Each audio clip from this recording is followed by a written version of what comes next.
ghost monster ghost thing that people have been reporting to have seen over the past several decades, where they're on this stretch of Highway 101 in between Seaside and Cannon Beach, Oregon, and late at night they see this mutilated, bloody, bandaged mummy figure on the side of the road, and it will attack their car sometimes. It's been known to teleport in the back of their flatbed pickup trucks, and has even been known to eat dogs. Oh, and this is just like a creepy, weird story, and you find it in several books about Oregon ghost stories and tales, and I've been captivated with it for a while. And earlier this year, I took a film class, and one of our final projects was to create our own short film. So I decided to write a fictional script about this bandaged man figure, and you can find that on our website. Oh yeah, definitely, and as well as the Biggie Got Foot musical music video, which I think is one of the best in the world. So if you ever want to see a Bigfoot music video that's done really well, that's on the website as well. So you're also a songwriter. I part-time, yeah.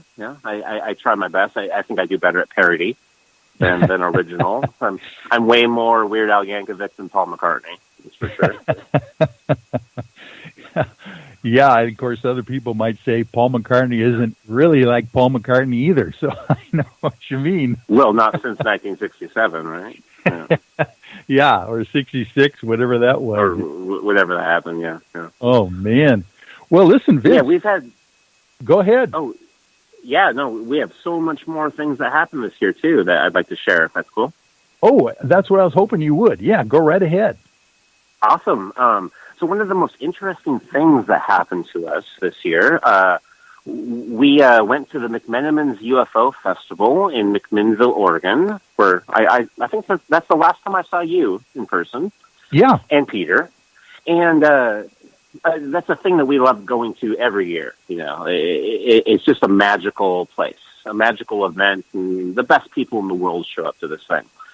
Oh, so prior to this, it's a family-oriented event too. People don't really understand that. They've got dog parades. You dress your dog up like an alien. They've got kids in the streets having little parades themselves. It's a lot of fun in McMinnville. It's in a college town, right down there in kind of northern part of Oregon. So we'd like to make sure everybody got there. So next year, I'm looking forward to that too, and the UFOI team.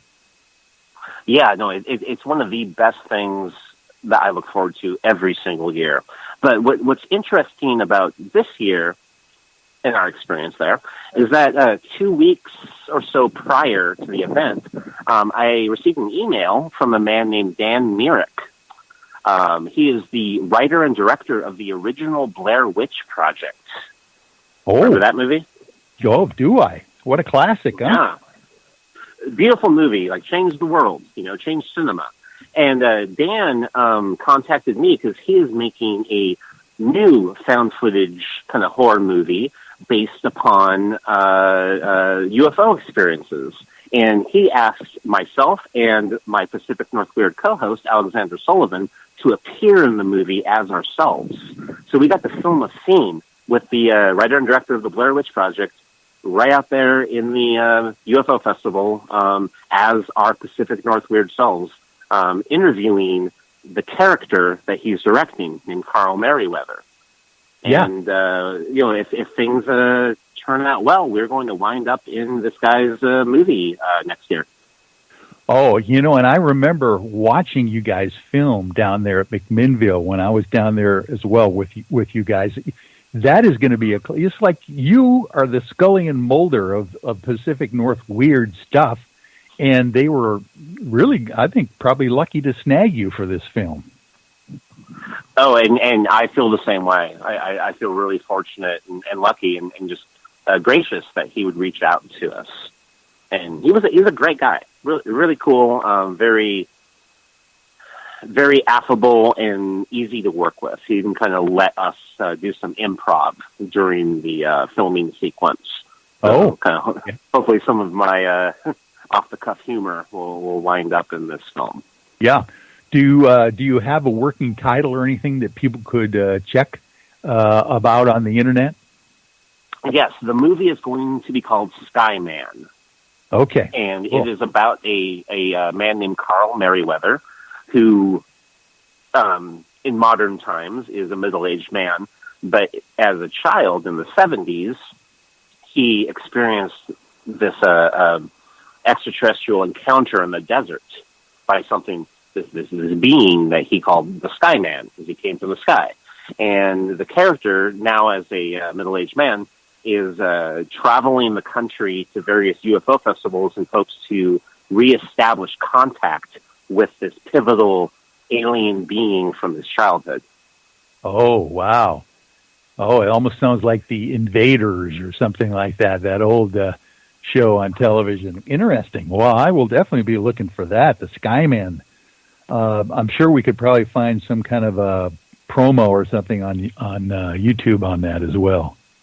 Yes, he has a website with various promos, and he has a really great Facebook page for Skyman that I recommend everyone go to and like, and you'll get all the updates you need. And as far as I know, he is in the midst of doing the final edit for this. Oh, wonderful. Okay, well, keep us up to date on that as we go through the weeks here in the new year. That'll be fun to watch, and hopefully they'll have a premiere, a red carpet that we can watch you at as well. Oh, absolutely. It's going to be a blast. And I'm going to make sure everyone knows what's happening with it. Good. Hey, well, I think what we'll do, you and I, is go to the top of the hour here, about 10 more minutes if we can. And if you've got some more retrospective you want to tell us about, let's get into some of those. Yeah, absolutely. This year also was a big road trip year for Pacific North Weird. We ended up hitting two of the major paranormal spots in the country. One being Willow Creek, California, which is in the vicinity where Roger Patterson and Bob Gimlin in 1967 filmed the very famous Bigfoot film sequence that we're all familiar with. And I took a road trip down there with our Bigfoot expert, Tyler Bounds, and we ended up actually trekking a couple of hours into the dense forest of Bluff Creek, California, and found the exact spot where that infamous footage took place. And I understand that was no easy task to do because of all the foliage that's grown up over the decades down there since the sighting report. But you guys actually found the right place, right? Yeah, and it was certainly very treacherous, very unmanned. We had to drive 45 minutes up like this very primitive road full of boulders and various hazards just to get to the parking spot. And then from there we had to hike another hour through some unmanned trails through the wilderness. We were surrounded by bear poop. I saw my very first bear in the wild. It was amazing. But finally getting there and standing in the spot where that infamous footage took place was one of the most euphoric, proud moments of my life. It was an accomplishment, and I'm so happy I did it. And we filmed a whole lot on that trip, and that will be winding up in this episode that will be released in the next month or so. Yes, and I did see your video proof of you being there in that one spot. That was just kind of cool to see you stand and then try to piece in my mind where the Patty the Sasquatch was walking, through that area. I understand there was quite a few flash floods in that area anyway, so a lot of the topography probably even changed since that it really happened. But it's fascinating in the fact that you guys tracked it down. Yeah, to the untrained eye, I'm talking about my eye in particular, it does not look like the same spot at all. But luckily, we were the guests of a group called the Bluff Creek Project, and they have been spending the past couple of years doing photo and film forensics to pinpoint the exact spot and make sure that it was the exact spot where this event happened.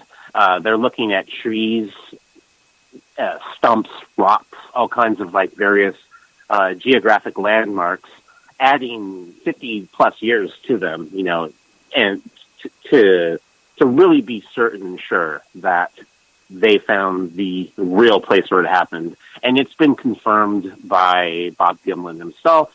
It's been agreed upon by Cliff Barackman and James Bobo Fay from Finding Bigfoot, various other high-minded, intelligent luminaries of the Sasquatch community. They all agree. Oh, that's wonderful. 5 doctors agree, So. Yeah, there you go. And by the way, when you had that epiphany moment standing there where Roger Patterson and Bob Gimlin were on their horses at that point, looking at this massive Bigfoot walking across the dry riverbed there, did you get the impression that this was definitely a spot where Sasquatch could be or were? It's some kind of a habitat area. I absolutely got that impression, and I got that impression from my entire stay in that whole area. Like Willow Creek, it's a town, but it's a town in the forest. Like you're at one of the only 2 bars there, and you're out in the patio smoking, having a beer, and you are literally right by the forest. It's not just trees, Yeah. This entire region is unclaimed, unmanned, uncharted, and I could completely believe and buy into the idea that a 8-foot tall, undiscovered intelligent hominoid could exist in this area. Like it's vast, it's insane. There are moments where we are on a logging road, high above the tops of trees, and you step out of your car and you look out and you just see just endless wilderness. And it's probably one of the most peaceful feelings I've ever experienced. The entire world around you disappears. You forget about social media. You forget about all the tomfoolery going on in the political world. You forget about the fear in modern society, and you just kind of let yourself get back to where man is meant to be. That was great. Oh, great description there, Vince. That was wonderful. Yeah, we have to. Matter of fact, those kinds of things are on the Pacific North Weird website and YouTube pages. You got to check all this stuff out. Give yourself a real well-rounded education in the paranormal by checking in with Vince every once in a while. Now we got we got about 5 minutes left here, Vince. Is there any other wrap-up issues you want to talk about before we head towards our new year coming down the road? Well, sure. We also visited Roswell, New Mexico for our first time this year. Oh, yeah. And that is part of a huge video project that we are working on about the summer of 1947, the summer of the saucers, starting with Kenneth Arnold, including the Maury Island incident, the July 4th Portland saucer sighting. We're basically talking about the Pacific Northwest's place within the summer of the saucers prior to Roswell. And a big part of the story, of course, has to do with the Maury Island incident and Steve Edmiston and Scott Schaefer, who run the Maury Island Incident Historical Society. And every year they do this thing called Burning Saucer, where outside of Puget Sound in Des Moines, Washington, overlooking Vashon and Maury Island, they do this tongue-in-cheek, kind of fun ritual burning of a flying saucer to commemorate the Maury Island incident. And one of the fun things that they've always included in their program in their performance is this good-natured rivalry with Roswell, New Mexico. So, as you know, Roswell gets all the credit